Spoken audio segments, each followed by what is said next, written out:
Hello everyone, it's Andy here. Today we're going to go over the updated Conquest template. There have been a lot of changes since the release, from spawn protection to air combat areas, as well as finer controls for you to be able to customise your experience.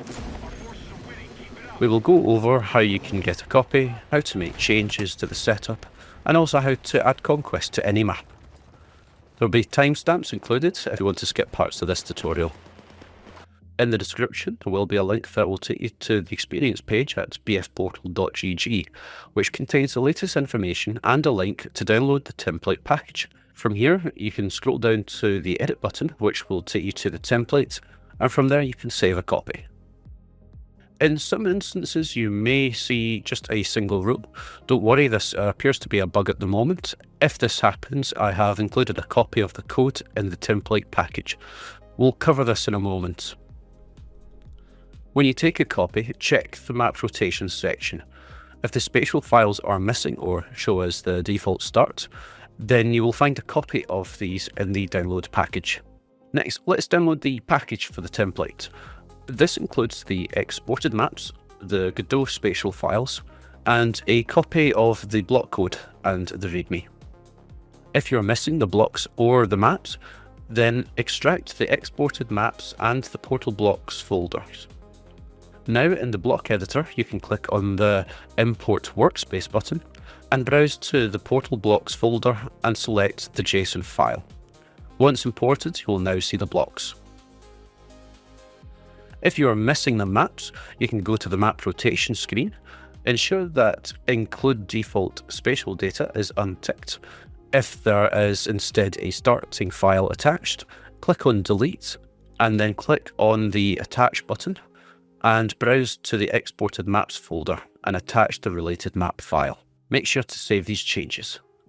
Within the editor, I have left you some settings at the top of the mod to give you more control. Enable custom AI. This turns on my custom bots that play the objectives. Currently, the default AI have issues on some maps when playing the objectives. These bots will play the objectives and they will leave the game just like backfill bots when enough players join. Enable team switching. I have a team switching function, which is a trigger that players can interact with to change team that is in their HQ. However, if you don't want to edit the map files that are included and want to turn this off, you can do that here. You can also change the time limit, the starting score or tickets. There is music that plays when the tickets are low. You can change at which point this starts. Loser only ticket bleed means only the team with less flags in their control receives ticket bleed from flags. Total control ticket bleed. This is when the one team controls all of the flags on the map and it does additional ticket bleed. Total control bonus is the additional ticket bleed that it takes from the other team. Ticket bleed speed. This is how often the flags deplete tickets. By default, it's every 2 seconds, but you can increase this to a higher number. Player deaths bleed. This controls whether the player deaths drain tickets for their team. The flag capture time is how quickly teams can capture objectives, and flag neutralization time is just how quickly teams can neutralize the flag. Enable VO or enable voiceovers will allow you to toggle the announcers on or off. With these settings, it should allow you to finely tune your experience to your liking. Now let's have a look at installing the template files for the Godot Spatial Editor. Go back to the template package you downloaded and you'll see the Spatial Files folder. Extract the contents into the SDK inside of the Godot project and then the Levels folder. I recommend having a new folder for your custom maps. I have one specifically for Conquest. Extract the TSCN files in here. Now open the Godot editor. You should now see your new folder as well as the examples on the left panel. Let's take a look at Abasad from the examples. This has an example of every current feature. To see the boundaries easier, I like to turn the sun off. You will see the HQs, infantry area, the airspace, and the objectives scattered around the map. Let's go over what the settings are on the left. We have 3 sectors and 3 area triggers. The sectors are linked to the polygon volumes or boundaries, like the HQs and the play area. They will draw the boundaries on the map. The ones for the infantry area I will use to link the objectives, which manages the letters assigned to them in-game. The area triggers are used to detect where the player is. This is for managing the out-of-bounds areas for each team and the spawn protection. These are assigned with object IDs, which determine which team can enter. So for instance, assigning 1100 to 1199, this allows team 1 to enter, and assigning 1200 to 1299 allows team 2 to enter. Assigning 1300 to 1399, this is sitting out of bounds for both teams. This can be used to stop players from accessing areas that could be exploited, like rooftops or on the side of cliffs. And then finally, assigning 1400, this will set the infantry or ground combat area. If you don't set this, then the air combat logic won't be applied and it will use the normal out of bounds logic. The combat area sets the default game boundaries. As we have the air boundary 1400 in use, we set this as the air boundary polygon volume. If we didn't have the 1400 in use, then we would just set this as the normal polygon volume for the combat area. Maps will come with team HQs. We use the provided volume to set the HQ boundary. It also comes with spawn points. At the time of this video, there is an option to enable vehicle spawners. However, there is no way to link vehicles to the HQs. So for now, we just have to spawn the vehicles on the map. The objectives are made up of an objective, which is represented by a pole, a polygon volume for the capture area, and spawns for the players. Each capture point needs a unique object ID in order to work with the custom UI, starting from 200 for A, 201 for B, 202 for C, and so on. The game UI supports up to the letter K, however, the custom UI at the top supports all the way up to Z. For Objective C, I have 2 vehicle spawners, one for each team depending on who has control of the flag. I've given the Abrams ID of 600 and the Leopard of 601. We will use these later in the editor. Next we have the AI spawners. They are used for spawning the custom bots. There's one in each HQ, assigned 901 for Team 1 and 902 for Team 2. Finally, there is Team Switcher. I have one in each HQ. This is made up of an object and an interact point. The interact point needs to use object ID 998 and 999. Let's create and set up a new map. To do this, right-click on one of the maps. I'm going to use Capstone for my example, and then select Duplicate. This will let you create a new name. I'm going to add Conquest at the end. You can then double-click on your new file to then open it. Once opened, you will have the map along with 2 HQs, the combat area and the deploy camera. You have 2 options. The first is to copy everything in the example across and then reposition them. If you do this, do not rotate, as the polygon volumes do not apply rotation within the game. Instead, you'll need to manually adjust the polygon points by dragging them. The other option is to build it from scratch, which is what we're going to do now. Even if you aren't going to build from scratch, this will still help you understand how this works if you want to make further edits, like adding more objectives or HQs. First, we are going to position our HQs and the combat area. I'm going to make this a very small map just for this example. The team HQs will have a polygon volume. This is the boundary. If you select it, then red dots will appear. Change the height from 0 to a suitable height. Now, clicking and dragging those red dots will allow you to set the HQ area. If you need additional points, click on the array on the right and then click Add Element. This will add another point to the volume.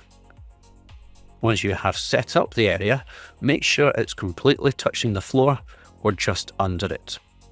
If the player is under or over the volume, they will be detected as outside the HQ. You can also change the color of the volume by clicking on the color in the panel on the right.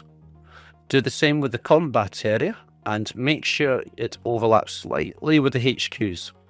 You can press 7 to get the top-down view and then press 5 to go back to the normal camera. Let's add a capture point. Before we add it in, we can arrange the scene by adding Node 3D. If we go to the plus icon at the top left, we can add a Node 3D. This will take a few minutes to open for the very first time, but once added, we can then rename this to Objectives. This is essentially allowing us to have a folder. In the library, in the bottom of the screen, search for capture point. Drag it into the scene, and it will spawn near the camera, but then you can move it into position. This will be where the flag is. You can rename it to Capture Point A. Next, we will select the capture point and then click on the plus again, but this time we will select a polygon volume. This will add the polygon volume to the capture point. Like with the HQs and the boundary, we need to set a height and then adjust the area. Next, we will add spawn points for the objectives for each team. I like to add another folder, so I'm going to select the capture point and then go to the plus and add another Node 3D. And I'll rename this to spawns. And I'll make 2 more, 1 for each team, Team 1 and Team 2. Now in the library, we can search for the spawn point and drag it into the scene and position accordingly. We can move it into the Team 1 folder. And then we're going to use Control D to duplicate. And I'm going to make 3 for this demo. And I'll make another 3 and put them into the Team 2 folder. Now we need to link everything together. Select the capture point. On the right panel, we can configure some settings. You can set the team owner. I'm just leaving this as neutral. The object ID, we need to set this as 200 for A. The outline setting doesn't currently work, so we will need to wait for a fix for that. Towards the bottom, you will see the capture area. Click on it and then select the polygon volume that you made for the flag. Now we can link the spawn points. Click on the Infantry spawn points Team 1, then add element. Click Assign and then select one of the spawns that you added. Do the same for each spawn point for Team 1. And then repeat this process for Team 2. You have now made a capture point. To add another, we can just copy the objective that we have made using Control D. We can move this to the desired location. Do not rotate the objective or the volume, as this does not apply in game. You will instead need to adjust the volume points manually instead. Once you have moved the points to new locations, you can rename the capture point and the volume. Now we just need to update the capture point details, change the object ID to 201 for B. And update the capture area, as for some reason this drops when you duplicate. The spawn points will still be assigned, so you don't need to worry about them. So now you've successfully added another capture point. I'll do the same one more time in the demo for C and assign it with object ID 202. Now we have the HQs, play area, and objectives. We now need to set up the sectors which will draw the HQs on the map, and this will also give the objectives the correct letter in game. So in the library, search for sector, and then drag it into the scene. We will set the sector area as the combat volume. Then under the capture points, click on it and then add element and then select A. Then repeat the process for B and C. This order matters as it is the order that it assigns the letters in game. Let's rename this so we know that it's the combat area and capture points. Let's drag another sector into the scene and we'll set the sector area as HQ Team 1 And then we'll rename this, duplicate it, and do the same for Team 2. Next up, we need to set up the spawn protection. We're going to use the area triggers and link them to the polygon volumes of the HQs. In the library, search for area trigger. Now add it to the scene and give it an object ID of 1100 and set the area as the HQ Team 1 polygon volume. We can then rename this to Team 1 spawn protection. We can then duplicate this for Team 2 and set the object ID to 1200 and set the area to the HQ Team 2 polygon volume. If you have an area you want out of bounds for both teams, you can add a polygon volume into the scene and then add another area trigger. This time we just set it as 1300 for the object ID, and this will make it out of bounds for both teams. You can duplicate this and set another area, but then change it to 1301.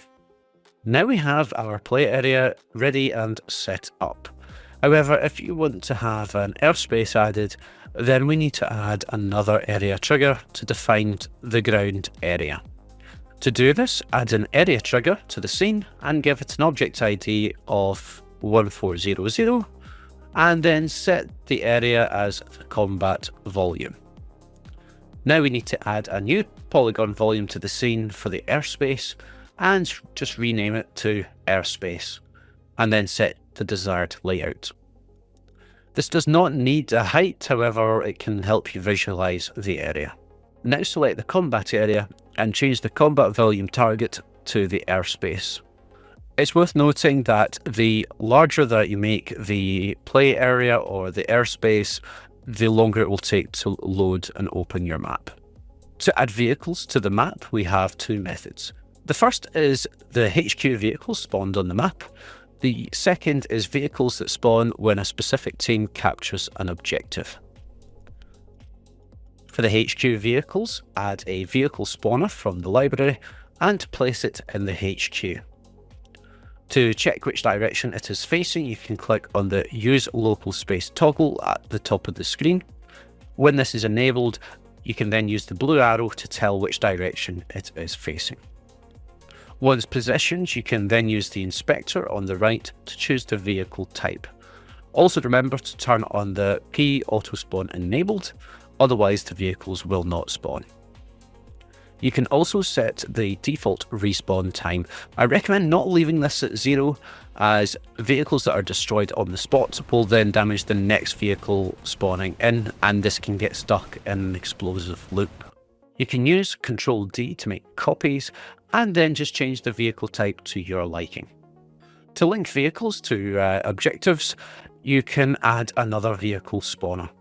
This time, however, we will give it an object ID of 600, and we will take a note of this, as this is what we're going to put in the script, and this is what it uses to link to the objectives.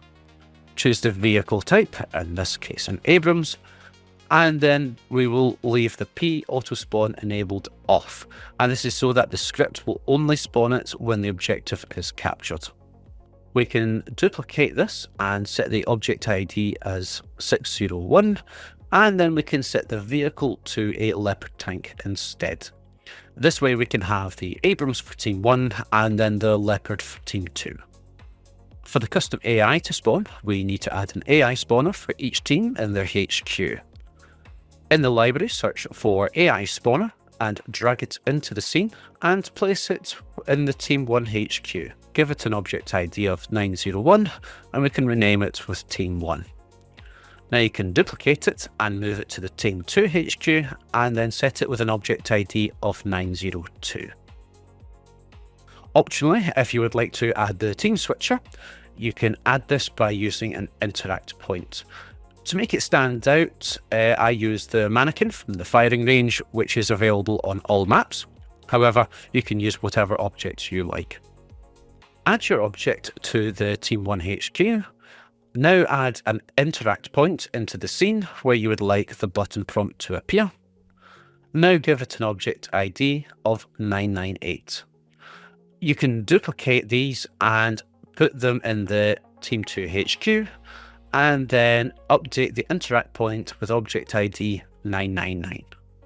So now you have the map with HQs, objectives, spawn protection, map outlines, vehicles, AI spawners, and a team switcher.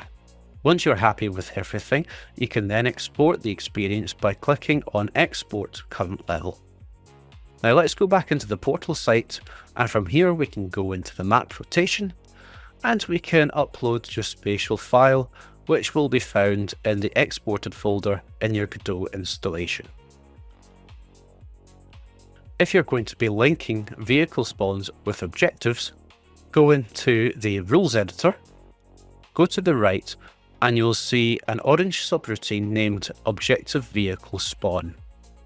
From here, you can see that I have an example here which says if the event capture point is equal to 202, or which is objective C, then if it is team 1 that captures the objective, then it enables the spawner for 600 and turns it off for 601. But if team 2 captures it, it will turn it on for 601 and turn 600 off. You can change these to whichever you want, and you can duplicate these to add in more. On the right, you will see that there is an isCurrentMap check, which would only run the code if it's on a specific map. However, this is currently broken. When this is fixed and when it's working, all you need to do is move the if statement into the isCurrentMap check and move that back into the subroutine. From there, if you have multiple maps, you can simply right click and then duplicate the statement and then drag it below and change it to another map. Once you're happy with everything, just save your experience. Now you can jump into the game and try out your new Conquest level. If you have any questions or need support, just ask away in the comments, or you can even join us in the Battlefield Portal Community Discord, which is linked in the description.